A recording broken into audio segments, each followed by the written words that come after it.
What's up, guys? Today I'm going to be taking you guys through how I color grade my photos, and I'm going to be trying to tell you guys my thought process behind why I think it looks good on images, and why I also use it. So let's get right into this. Here's the before, and here's the after that we are going to be going for. You can see the vehicle is much more lit up. It's got these shadows on the top and the bottom, a lot more colors, and in my opinion, it just looks a lot better. And today we're going to be going through stuff like this radial mask, the linear gradients, getting good masks for your cars, my color grading settings for the curve, point color, all types of special tricks that I use in my own car photography to make it look a lot better. So let's get started. Up first, you're going to want to come to the light section up here and just tab it down.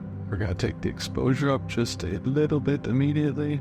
You're going to really want to play with all these settings for your specific photo, but it's normally good to increase the contrast. I'm going to put it about 70. I like how it makes the wheels look. Actually, I'm going to go up to about 80, 81. And then, this photo is a bit overexposed. You can see on the hood it's starting to break. Let's try dropping the highlights down. Yeah, I like that. And then for shadows, I do want more detail than the original photo. So let's go with something like right in there, 51 for this photo. I like that. It is still a bit overexposed in my opinion. You can see the background and just the asphalt is still white, and it's bringing the whites down. 71. Then you can press this little eye to do before and after of what we have done already. Look at the details and the colors. It's already a lot better. Alright, you can close the light tab and let's go to color now. I generally like a more yellow image. Let's try 6. And there's a lot of green in here already. Let's just add a little bit more purple. For vibrance, let's bring it down to negative 16 range. I like that. You don't want it. Like, this looks like a video game almost. You don't really want much more vibrance than your photo originally takes because it won't look realistic. Yeah, you go down a little bit. It'll just pick out some of those colors but still keep the detail. And now let's go through the color mixer. This affects all of the colors in the whole photo. Like, you can see all the yellows. You can take saturation in and out of all the yellows in the photo. Luminance in and out of all the yellows. So let's start on the left side. And this is really, you just want to do small tweaks and just see what you like. You'll learn your style over time. I know I can bring the reds back later with a mask over just the car, so I'm going to take some red out of the background. I do want a bit more color in the landscape. Just make it glow a little bit. Increase the luminance. And then let's go to yellow. Again, I want to remove just some of the saturation from the outside of the car. I'll be able to add it back later. Negative 24 and negative 45. I do like the greens in this photo already. I'm going to leave them how they are. The glowiness, the luminance down on teal almost. Now to blue, I'm going to go negative 20. Negative 12. Here it is before and after so far of just these little color effects. And you can see the greens just look a lot deeper. The background has a bit less saturation. Let's get onto the purples now. Again, removing more saturation from the background. And now our last one. Drop this one down to negative 81 also. And look at that before and after for just those effects. You're going to want to come down to this little color grading tab, and we're going to add a bit more blue to the background. Turn that blend up to 100 as well. And that'll be it for the color tab. I like to add a bit of texture, a bit of the dehaze. You can see immediately what the dehaze does.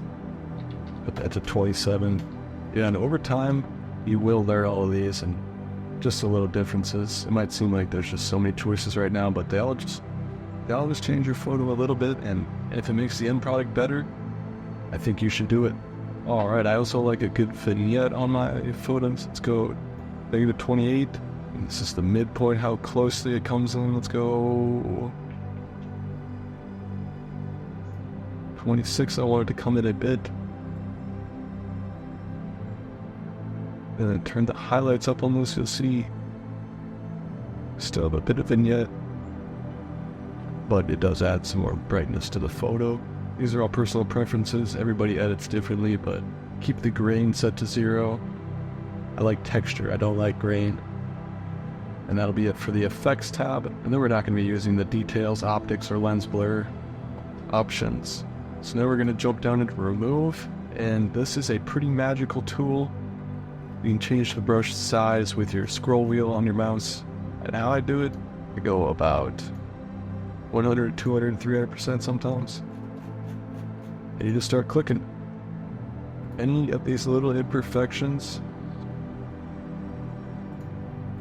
even like where the light glows, you can just click it and pretty much remove them.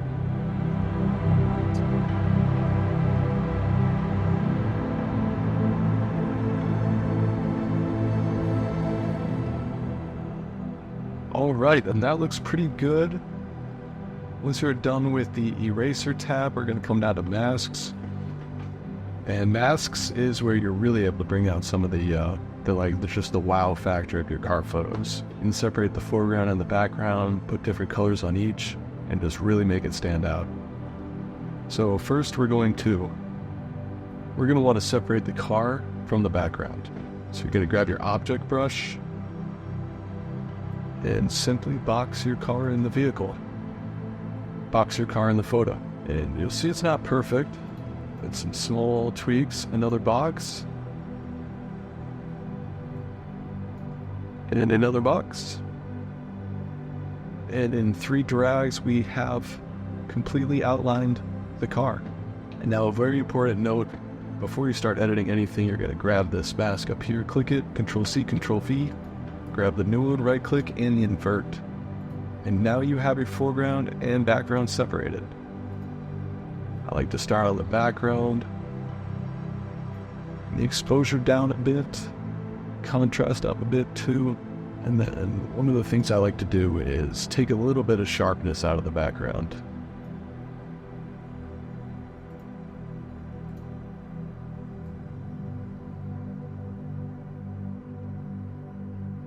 Maybe add a bit of texture. I like how that looks on the bottom there. And you can switch off this view, the red view, with this little slider here. You can just turn it on and off. Good to know. And really just play with some of these settings. Find what you like. A bit more clarity there, I think.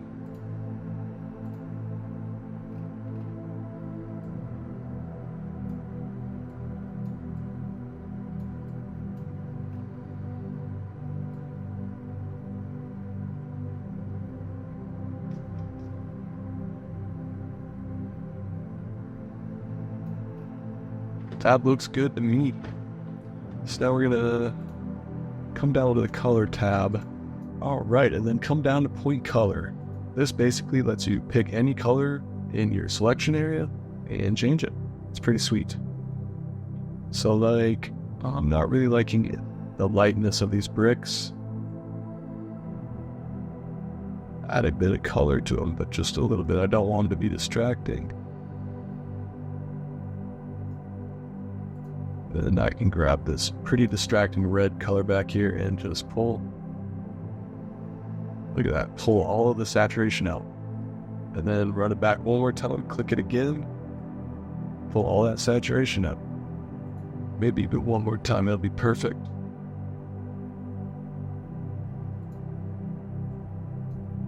And now it's just a white car in the background.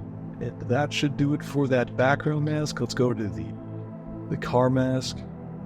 Put the temperature at +10, move the exposure up just a bit so it stands out. Maybe just a bit more contrast as well. I moved the line down just a tiny bit, just a light tweak. But that looks really good. We're gonna come back into point color then and grab these lights color. I like to try to make the lights really pop a little bit. Grab a couple different colors inside of there. See what I can do to this green. I can make it pop a little bit more, but I don't want it to blow up. Let's grab the yellow on these seats more. I can't really make them a lot more golden. Look at that. even on the Lambo bowl. Make it all more golden, look at that. Alright, now you might be saying that looks pretty good. Like, what else can I do? Radial gradients and linear gradients. You can see this side of the car is pretty dark, so I'm going to come in here, grab a radial gradient, and take this semi-sphere about the size of the car, rotate it over that side. It's probably about as good as I'm going to get it.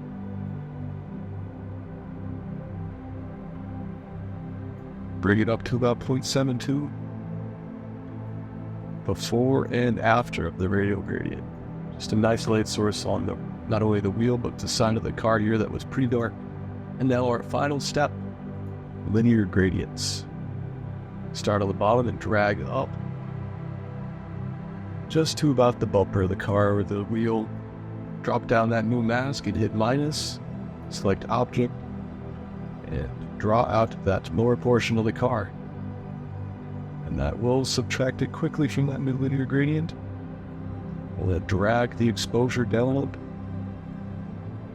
right about 0.64. I like that there. And just kind of gives it that circle. That darkness draws your focus to the middle of the photo. And let's do that same thing for the top. Really highlight the car in the middle. Like out to the wing there. Subtract an object. Hit the wing out of there. Drop this down again. We can even point color off of these linear gradients. So let's try to get this blue out of this top section. It's beautiful. That is just about it. Close all the tabs down and then to export. Come up to File, Export. Type in the name of the photo you want here. This is a Lamborghini Huracan Evo. You turn on and off the watermark. That you can edit the watermark in there. And then metadata and copyright info here. And then export. That is it. Pretty simple. I've been learning this stuff a lot recently, and it is. Once you get it down, once you start practicing this a bit, it's a lot easier than you would imagine. Like masking cars and cutting out the cars. They make it very easy in here with that object selection tool. Don't be afraid of this, just jump in here and start trying. I hope you've enjoyed it. I hope I helped. If I did, leave a like and subscribe. Lots more photos and videos coming out soon. Peace.